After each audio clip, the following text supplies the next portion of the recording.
The sport of tennis, one of my personal favorite sports to watch on television. I watch on TV every single time the four big majors are on. I go play tennis with my friends on a regular basis. I am a huge fan. And so I was so excited to hear of a new tennis game coming out in Tennis World Tour. I was so pumped about it because we just haven't had a good big tennis sim game in a very long time.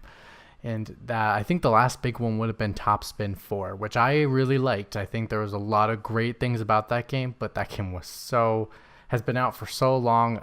You've learned how to beat that game pretty easily if you played it as long as I have.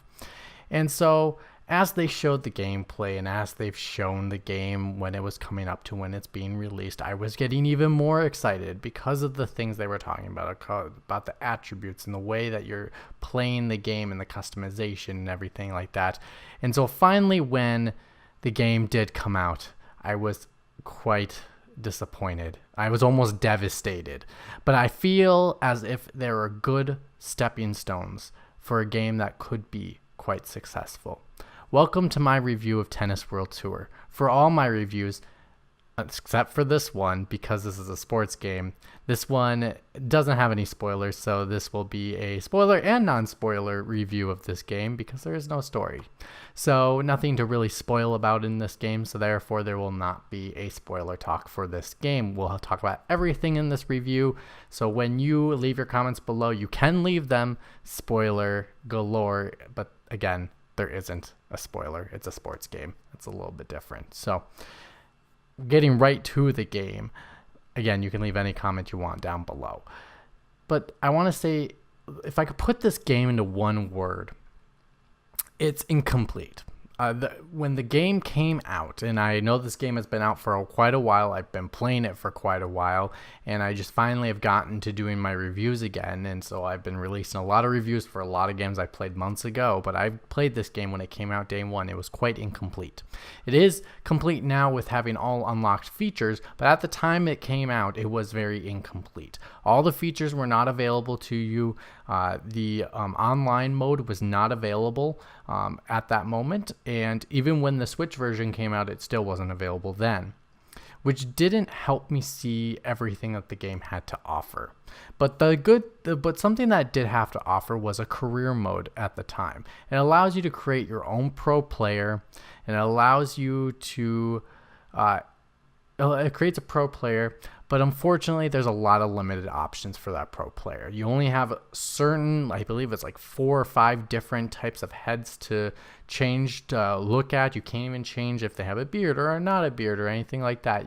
There's very limited customization options for your character. Top Spin 4 had a vast variety, and I'm going to be doing a lot of comparisons to Top Spin 4 because Top Spin 4, even though it is a last generation hardware game, it is still the highest standard in regards to tennis games for a lot of people. It's either that or Virtua Tennis. It's either of those two for a true tennis simulation game. And so for that game, it had way more options, and it was a last generation game. But you go from your career, working your way from starting at that 99th ranked player to trying to get to number 1. Now, there is good and bad with not only the career mode, but just with the game overall.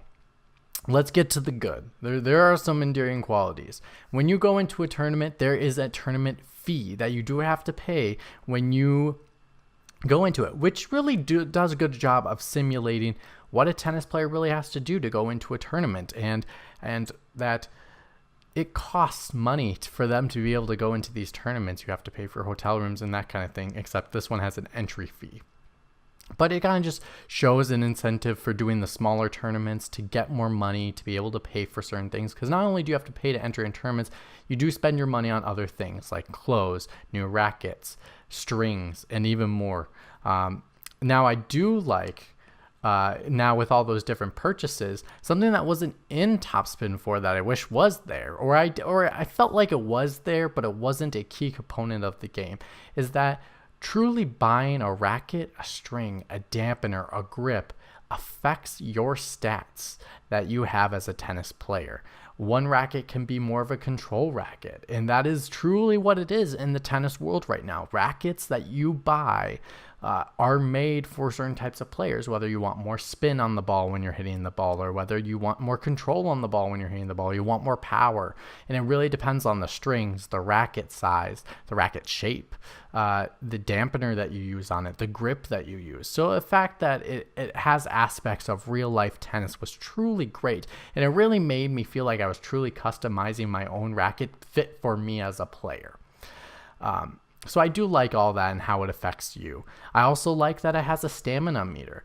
It has a stamina meter that that kind of shows how you are in a mental state wise and physically as you go through the year of the season. And so when you travel from one country to another, or from one place to another place, your stamina meter will go down because jet lag, like flying, does affect the player, and that you will have to utilize resting as part of your routine in doing tennis. You're going to have to skip a tournament to be able to do some rest. And it's such a true aspect because tennis players don't play every single tournament all year round. They take breaks. They have to be able to make their body recoup. And they said the penalty, and I've even seen it when I was playing, because I tried it out. I tried to go as far as I could without any rest. And if your stamina reaches a certain moment, you're likely susceptible to injury, which will leave you out for longer periods of time than it would be if you just took some period of rest. So I do like that. It really simulates what the player does. Now, the final one is I like how you can make mistakes on how you hit the ball. That one is a really big one for me. I felt like in topspin that there was only like the regular one of their regular shots, their flat shot with the X button. It's a hit that will never go out of bounds. And I feel like that's not a true testament of tennis players. That there is never a shot a tennis player can hit that is guaranteed to always be in bounds. That it really depends on your opponent and how they hit the ball to you and what you use to hit the ball with. I like that in this game there is a risk, and that you choose to limit that risk. And when you take more risk, it can either pay off or it can detrimentally hurt you while playing the game. And that's how it really truly simulates the game itself. And I think that makes it really work really well as a game. And I like that because I could take a simple hit and hit it out of bounds, and it's my fault. Sometimes I'm a little frustrated on myself because I hit it out of bounds and I maybe took too much risk when the player was all the way off the court, but I took too much risk and hit it out of bounds when I could have just hit an easy shot, let it be in. That's what players do. That's what literally tennis players do all the time. It's all about risk management and your shot placement. And so the fact that any shot could go out of bounds was really fresh and new, and I really liked it. Now, let's get to the bad. Usually I would say let's start with the bad, go to the good, but let's get to the bad stuff. So the movement of your character is quite terrible. It's really bad animation. It is. Now, there are times when the animation is very, very good, but there is just so many moments of bad animation where the character, it loses its fluidity. It is not fluid at all. There are certain combination of movements that are fluid, or when it activates a certain action when you're making the hit, there is fluidity to that one action, but going from one action to another is so choppy. It is so bad. It's just, I don't understand what they were thinking and how they even released this game when they were looking at it, because it's just so, and it happens so bad from moving to side. It's just awful. I've even caught a couple times where I'm waiting to take a serve, and the serve ball goes, and I didn't even touch the controller, and my player just runs forward. He just runs forward. I didn't even touch the controller yet to make the movement, and all of a sudden he decides to run forward, and the ball goes past me, and it's in, obviously.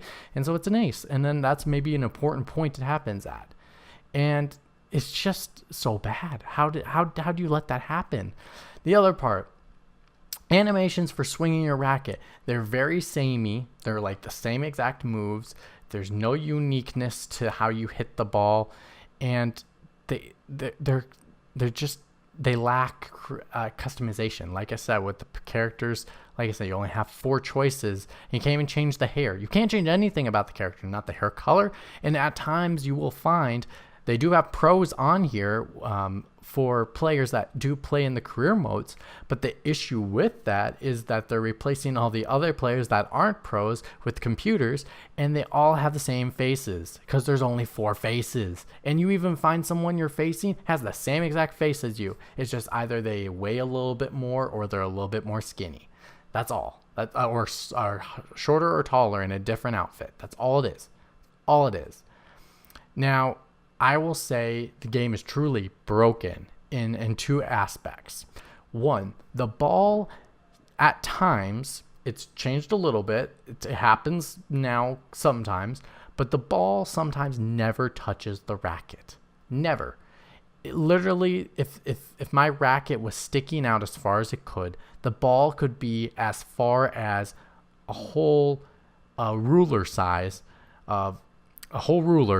away, and somehow magically the ball gets hit to the other side. It doesn't make sense. How in the world is that supposed to happen? It even shows it in slow instant replays that you can clearly see the ball never touches the racket, yet somehow the ball comes back. And it becomes very frustrating because when you're it creates a flow where you kind of understand how far the ball can get, that you can touch it and be able to get the ball in. I get that. But as a returner, and when you hit the ball and someone's going to go hit the ball, sometimes I react like, oh, he's not actually going to get it. And all of a sudden his racket doesn't even touch it, but the ball gets returned back and I'm not ready for the return. So it shouldn't happen. It shouldn't happen at all. I don't know why they were doing that. And like, once you get used to hitting, you can get used to the hitting and you can get used to it pretty easily to understand the distances, but it just shouldn't happen in general. So disappointed. At least in Top Spin 4, your racket touched the ball every single time. Your actual ball hit the racket, not this imaginary barrier of a stick that's farther than what should be. So in the end, this game in its current form, even with updates it's currently done, it's fixed a couple of issues I was going to bring up, but it has fixed those issues because I played it the other day. And even though with the current fixings, it's still a really bad game. It's a game that I would not recommend at this moment. Now, with that being said, it does have an amazing foundation where the good things that I did mention, and there are still a lot of other things that are in this game, they still are decently well made to the fact that they're not glaring issues, not glaring goods, but not glaring bads. And so I feel like with this support, this game could be, because of that great foundation that it has, it does have a good foundation. I think that with the support, like, it could be another Division type game. It could be another Rainbow Six kind of game. It also could be another No Man's Sky, where the expectation of what the game was going to be didn't meet it, but with updates, constant updates to the game, that eventually the game is going to be what it should have been when it was released. I think this game was released way too soon. You can clearly tell without all the features even being unlocked when the game came out. And so I feel as if this game is unfinished, and it's still being finished as we speak. And they're asking you to pay $60 for it, and it's not worth your $60. I'm going to tell you that guaranteed. It's a broken game. It's not a complete game. Do not waste your money on this game yet. I definitely will let you know, as I'm always coming back to it every now and then to see what updates they've done to it, because I'm such a tennis fan and I've always wanted another new tennis game. And I feel like, again, this has a good foundation. There's just so many bad glaring issues, and one huge glaring issue with the racket not even touching the ball, that I need those fixed before I can get back on the horse with this game and say, yes, this game is worth your money. If it's $20 at the store, maybe. And I can't believe I'm saying a maybe at $20, but do not pay $60 for this game. I definitely will let you know when this game is where it should be, where I would definitely say, yes, it is worth your $60. So that is my review of Top Spin World Tour. Now, if you have been one of those people like me who have been super excited and bought the game, what do you think of it? Do you see the same glaring issues as me? Do you see the light at the end of the tunnel like I see it, of being potentially another No Man's Sky, where it can be fixed, let me know in the comments below. And if you like this content, check out the other content I have. Freeze frame rate, give them a thumbs up, share them with your friends, and if you want to keep up with everything I release here on the channel, go ahead and hit that subscribe button. Thank you so much for watching. My name is Mitch, and I'm signing off saying, see you soon.